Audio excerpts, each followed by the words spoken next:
Hey everyone, it's Nate, and this is New Compass Collectibles. We're looking at Heritage Weekly Auction results today. You can tell I'm recording in a different place. I'm on vacation today. I'm outside, so sunglasses, different microphone. Hopefully the audio works out okay, but auction results are still happening, so we're still going to be looking at those. And let's go ahead and look at a few of the results from the Heritage Weekly Auction. All right, so overall, we had 1,141 listings in the weekly auction, 544,000 in total sales.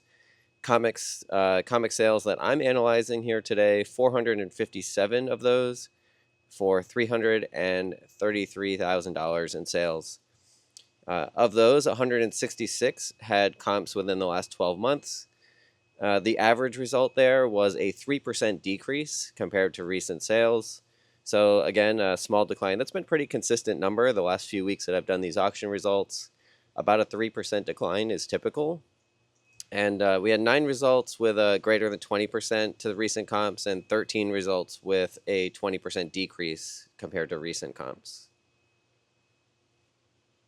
Overall, by age, there were 2 platinum age sales here. You can see on the chart on the right, the average platinum age sale was very high. That was driven by a single platinum age sale, which I will look at later in this video. But the average sale there, $3,606. Average golden age sale, $432. There were 155 golden age books in this auction.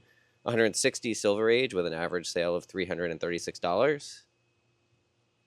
Looking at the comps, average, as I said, was a 3.08% decline. We had a couple sales that were higher and lower, but on average, lower sales in this auction, continuing to see market declines.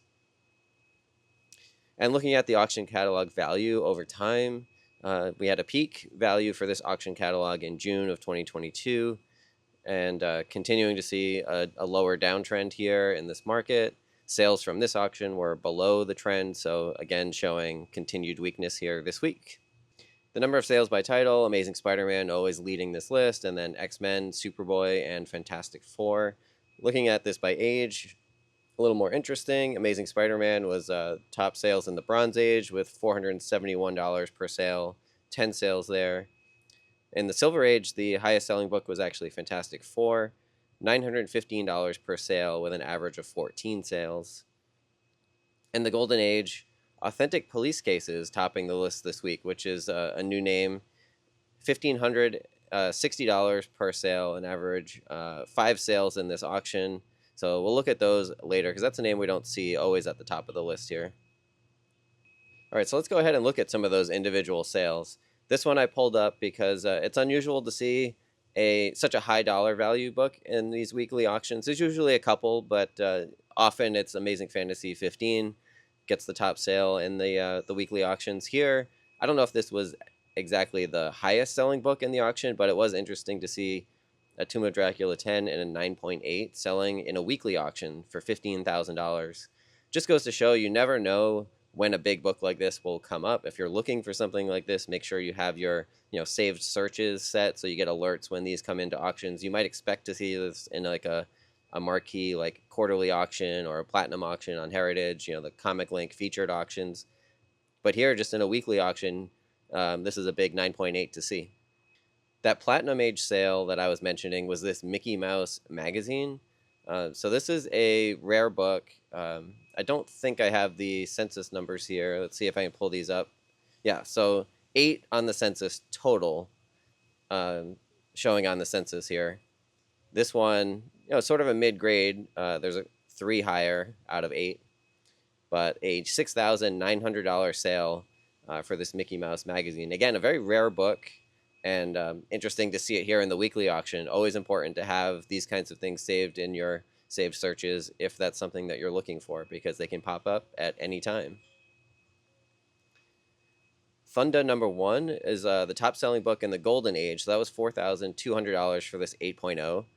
This is an interesting book because it's the only book fully drawn by Frank Frazetta. So the cover and all the interior art is all Frank Frazetta, making this a really desirable book. So an 8.0 selling for $4,200 here. And the last sales I wanted to pull up are these authentic police cases. There were 5 sales. There were actually 6 total, but one of them was a group lot, so it wasn't included in the rest of my analysis, but it does show up here in the search history from Heritage Auctions. There were 5 other slabs. One of them was restored. But these are interesting because these are all Matt Baker covers. That's, I don't know if he did all the authentic police cases, but he did a lot of those cover art. So those are highly collected for the Matt Baker art. This one, a number 10, selling for $4,080. The number 11, selling for $3,120. And then there's also a number 8, a number 15 here. And the last one was this restored copy of Authentic Police Cases, number 14. This restored book selling for $384. So that's all the data for this week. Thanks for joining me here on vacation, but still covering the weekly auctions here for you. And we'll be back to talk more about Comic Link auction results that just finished up this week as well, and then more Heritage Weekly results next week. So stay tuned, like the video if you enjoyed the analysis, subscribe to the channel so you can see those future videos as well, and comment below anything interesting that you saw, and I'll see you again next time.